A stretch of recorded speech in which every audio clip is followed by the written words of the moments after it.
Troy, transfer business is underway. Let's start off with Alex Gorin, who was the first transfer of the window. What can you tell us about him? Yeah, so Alex obviously comes in with a great pedigree, played a league above, always been a level above this level in terms of his career.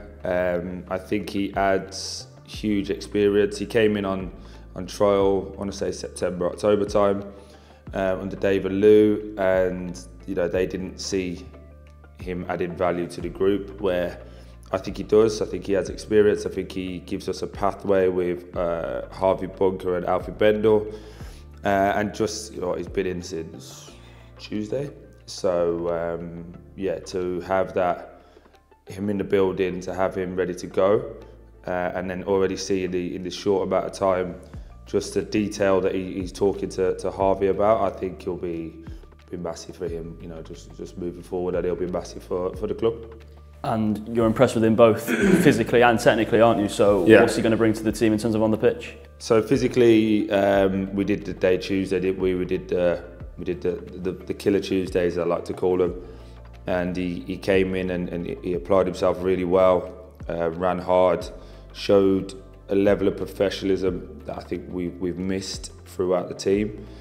And there's always levels to what we do, right? So there's a League Two, there's a League One, and then there's levels within that. I've spoken about that before. I think he's going to show Harvey and Alfie, who are really good pros anyway, but really good enthusiastic young players, what that next level looks like and how they get to that. But from him, he's done physically, he was great, looked in really good condition.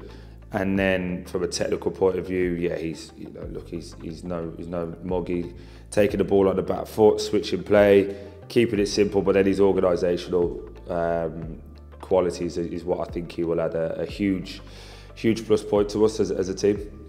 We played against Dom Thompson just a matter of 3 or 4 weeks ago. So what do you like about him? What's not to like?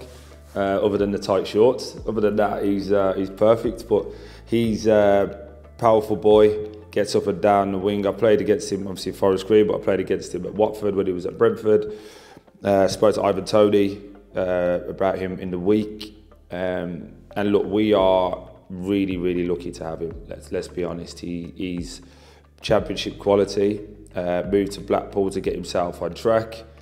And, change of manager, change of circumstance has led to a point that we've been able to nick in and get him in. So we're very fortunate with that. I think at a personal level, it shows me desire and commitment, because he had offers from League One, he had offers from Scottish Prem. But after our conversation, and what I think we can add as a club to him, I think his mind was made up. And we did the deal in 4 hours, 5 hours. It was really quick. So yeah, really grateful for him and to Blackpool for allowing us to have him. How much do you admire that sort of desire and hunger to come here if he had offers at a higher level? It's a massive key turning point for me. We've had, as you can imagine, hundreds of calls with players and agents over the last 10, 11 days. And a big concern for everybody is the league position, which, listen, we can't hide from it. We are where we are. But it's not an attractive place to come from someone trying to get their career back on track. Because they're always thinking, well, what is the worst case scenario? We've tried to explain to them it's not the worst case scenario. It's actually a really big positive, because we can come in and we can turn it around. And if we turn it around as a collective, we will all look really good out of it. And I think the positive outweighs the negative, but I'm always going to say that because I'm the manager. So for me, it was great that we didn't really have that conversation with Dom. It wasn't about where are we and, oh, does it look great? It was like, okay, what do I bring? What does the club bring to me? And where are the weaknesses? And we tried to really show people like their weaknesses that we think we can add to from a coaching and personality point of view. And Tommy Simkin is a young goalkeeper, but really good pedigree already. Yeah, Tommy's the kind of profile you only get once every 5-6 years. I believe the club had Sanchez a few years back, who obviously is at Chelsea now. You only get one opportunity to sign these players, and that presented itself. The day that Luke, funny enough, the day that Luke was sick. But I've known Tommy since, we'll say, September. Played at Solihull Moors. no, probably even August actually. So, yeah, September, August time. Played at Solihull Moors. He's got a real big level of respect for football. But within football, everybody's like, he's at England, he plays for England. He's at Stoke, and they see him as the next big thing, their next Jack Butland, shall we say. So if that's available, why would we not take it? He's from the Midlands. I know him. I know his agent as well. So these things all came into help and into play. And yeah, he's been out on loan at Solihull Moors. If anyone's looked, they were in the top 6 all the time he was there. I think they've dipped out and back in since he's gone.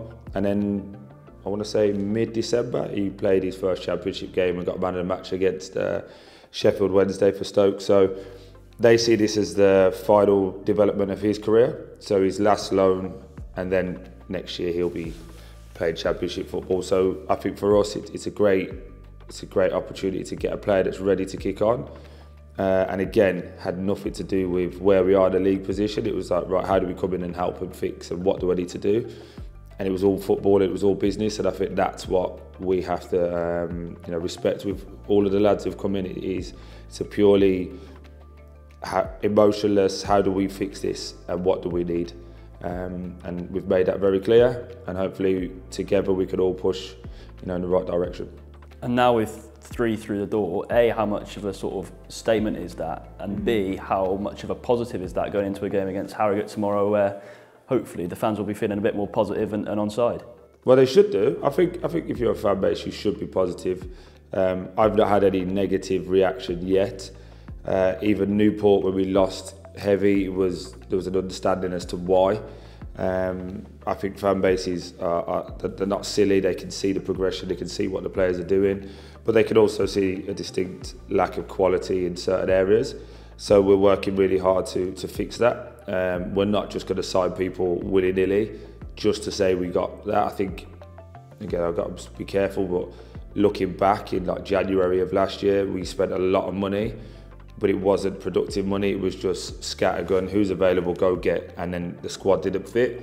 My job is to, while winning games and to shape how we are now, it's looking at the future as well and looking at that balance. Like, for example, we only had 1 left back in Jamie Robson. We only had 2 left footers in the whole squad, in him and Kyle. So Dom coming in obviously adds a balance to that. If we could get another lefty in, that would be perfect. But just looking at the overall collective, and then also when you look at, we've brought 3 in, but we lost Callum Morton, we've lost Reece Welsh. So yeah, we've got to look at that, and it's the business side of the season, and I've spoke to the players about it, so I can say it today. But there'll be ins and there'll be outs. It's just the nature of the business. What I've said to the players is, make sure you're not on the out list, and that comes from hard work and desire and discipline every single day.